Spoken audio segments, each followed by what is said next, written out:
বর্তমানে বাংলাদেশ বিমান বাহিনীর সবচেয়ে আধুনিক যুদ্ধবিমান মিগ-29, তবে সংখ্যায় অনেক কম। বিপরীতে hello viewer, welcome back to another video. Viewer बहुत ही ज्यादा इंपॉर्टेंट वीडियो है। बांग्लादेश ने अपने बहुत ही बड़े फाइटर जेट को अपग्रेड किया। F7BGI फाइटर जेट को किस तरह से बांग्लादेश ने अपग्रेड किया, आप लोगों को इस वीडियो में फुल नॉलेज मिलने वाला है। अभी तक आप लोगों ने हमारे चैनल को सब्सक्राइब नहीं किया हुआ तो जल्दी से हमारे चैनल को सब्सक्राइब कर लीजिएगा। Without wasting the time video को स्टार्ट करते हैं। বর্তমানে বাংলাদেশ বিমান বাহিনীর সবচেয়ে আধুনিক যুদ্ধবিমান মিগ-29, তবে সংখ্যায় অনেক কম। বিপরীতে 36টি F7 ফাইটার অপারেট করে বিমান বাহিনী। বর্তমান সময় তৃতীয় প্রজন্মের এই ফাইটার খুব বেশি কার্যকর নয়। বিমান বাহিনী এ বিষয়ে অবগত। একই সঙ্গে বিশাল ফাইটার ফ্লিট এটাও মাথায় রাখতে হবে। এখন প্রশ্ন হচ্ছে, বিশাল সংখ্যক F7 ফাইটার দিয়ে কী করবে বাংলাদেশ এয়ারফোর্স, তাই তুলে ধরব আজকের প্রতিবেদনে। বাংলাদেশের বহরে 3টি সংস্করণের F7 ফাইটার রয়েছে। এগুলো হচ্ছে F7BGI, BG এবং BM। এই যুদ্ধবিমানগুলো 25 থেকে 30 বছর সার্ভিস দিতে সক্ষম। বাংলাদেশের বহরে 16টি F7BGI ফাইটার রয়েছে। এই যুদ্ধবিমানগুলো 2013 সালে অন্তর্ভুক্ত হয়েছে। সেক্ষেত্রে প্রায় 2040 সাল পর্যন্ত সার্ভিস দিতে সক্ষম। অন্যদিকে 16টি রয়েছে F7BG সংস্করণ, যা 2006 সালে অন্তর্ভুক্ত হয়েছে। এই যুদ্ধবিমানগুলো প্রায় 2035 সাল পর্যন্ত সার্ভিস দিতে সক্ষম। এছাড়াও 4টি রয়েছে F7BM, যা অনেক পুরনো, আগামী 5 থেকে 7 বছরের মাঝে অবসরে যাবে। বাংলাদেশের অবস্থান থেকে আর কমপক্ষে 15 থেকে 20 বছর সার্ভিস দেবে 32টি F7 ফাইটার। দীর্ঘ সময় সার্ভিস দিলেও আকাশযুদ্ধে এই ফাইটার তেমন কোনো কাজেই আসবে না। এ বিষয়ে বিমান বাহিনী অবগত, কারণ আধুনিক কোনো রাডার সিস্টেম নেই কিংবা এয়ার টু এয়ার মিসাইল নেই। সর্বোচ্চ 22 কিলোমিটার রেঞ্জের এয়ার টু এয়ার মিসাইল রয়েছে। এমন যুদ্ধবিমান মিয়ানমার কিংবা ভারতের বিরুদ্ধে কোনো কাজেই আসবে না। তবে কৌশলী একটি পদক্ষেপ গ্রহণ করেছে প্রতিরক্ষা দপ্তর, যে কারণে আগামী 15 থেকে 20 বছর F7 ফাইটার দিয়ে সর্বোচ্চ সুবিধা আদায় করতে পারবে। প্রতিরক্ষা দপ্তর 2017 সালে সিদ্ধান্ত গ্রহণ করে বিশাল এই ফাইটার ফ্লিটকে আপগ্রেড করবে।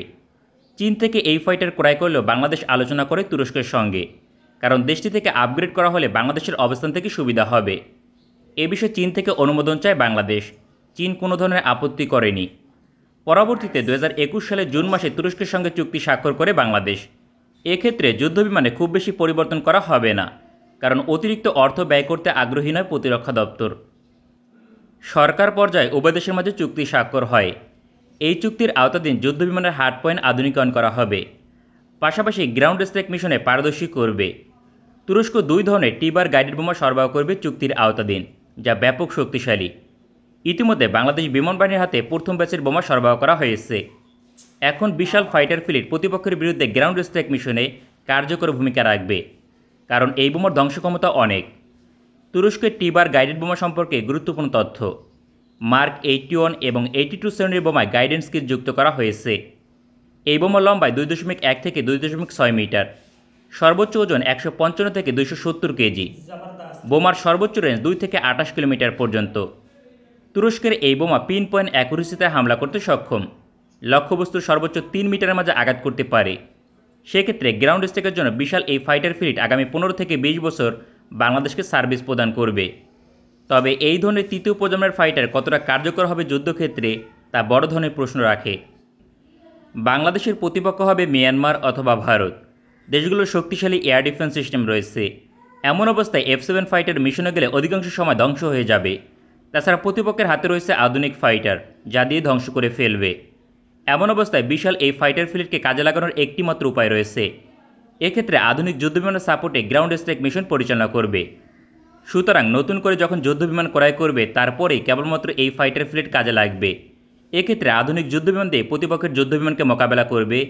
এই সময় সহজেই গ্রাউন্ড স্ট্রাইক মিশনে সফল হবে F7 ফাইটার, কারণ টিবার গাইডেড বোমা দিয়ে সহজেই প্রতিপক্ষের লক্ষ্যবস্তুকে ধ্বংস করতে পারবে।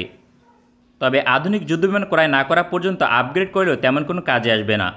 প্রতিরক্ষা দপ্তর হয়তোবা দীর্ঘমেয়াদী কোনো পরিকল্পনার অংশ হিসেবে এই ফাইটার ফ্লিট আপগ্রেড করেছে, কারণ এজন্য অতিরিক্ত তেমন কোনো অর্থ ব্যয় করতে হয়নি। বাংলাদেশের অবস্থান থেকে শুধুমাত্র বোমা ক্রয়ে অর্থ ব্যয় করেছে। বর্তমান সময় বিমান বাহিনীর ফায়ার পাওয়ার বৃদ্ধি করার সময়ের দাবি। এই হিসেবে যে ধরনের গাইডেড বোমা ক্রয় করা হয়েছে তা ভবিষ্যতে কাজে লাগবে, কারণ ভবিষ্যতে যে দেশ থেকে আধুনিক ফাইটার ক্রয় করা হোক না কেন, সেখানে টিবার গাইডেড বোমা যুক্ত করতে পারবে। তাই উভয় দিক থেকে লাভবান হবে বাংলাদেশ। তাছাড়া সূত্র অনুযায়ী বাংলাদেশ প্রযুক্তিসহ দেশের মাটিতে গাইডেড বোমা তৈরি করবে। এক্ষেত্রে তুরস্কের সহযোগিতায় টি-বার গাইডেড বোমা উৎপাদন করা হতে পারে। ভবিষ্যতে আধুনিক ফাইটার ক্রয় করা হলে পর্যাপ্ত পরিমাণে গোলাবারুদ পাবে না, কারণ যুদ্ধকালীন সময় শুধুমাত্র ক্রয় করা বোমা দিয়ে চাহিদা পূরণ করা সম্ভব নয়। এক্ষেত্রে অতিরিক্ত অর্থ এবং সময় লাগবে।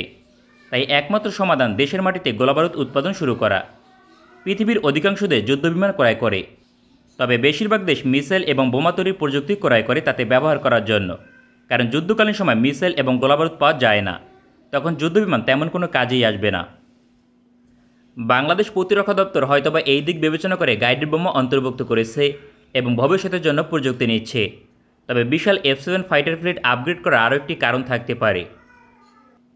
वाह वंडरफुल वीवर, बहुत ही ज्यादा शानदार तरीके से बांग्लादेश ने F7 BGI फाइटर जेट को अपग्रेड किया है और अब ये बांग्लादेश का लेटेस्ट जो मॉडल है, अपग्रेड वर्जन, बहुत ही ज्यादा पावरफुल किस्म का फाइटर जेट है। आई होप बांग्लादेश बहुत जल्दी जो है दुनिया के जदीद और मॉडर्न किस्म के फाइटर जेट को भी बाय करने वाला है, जिसमें J-10C और JF-70 थंडर जैसे पाकिस्तान और चाइना से बाय करेगा बांग्लादेश जो है बहुत ही ज्यादा पावरफुल किस्म के फाइटर जेट।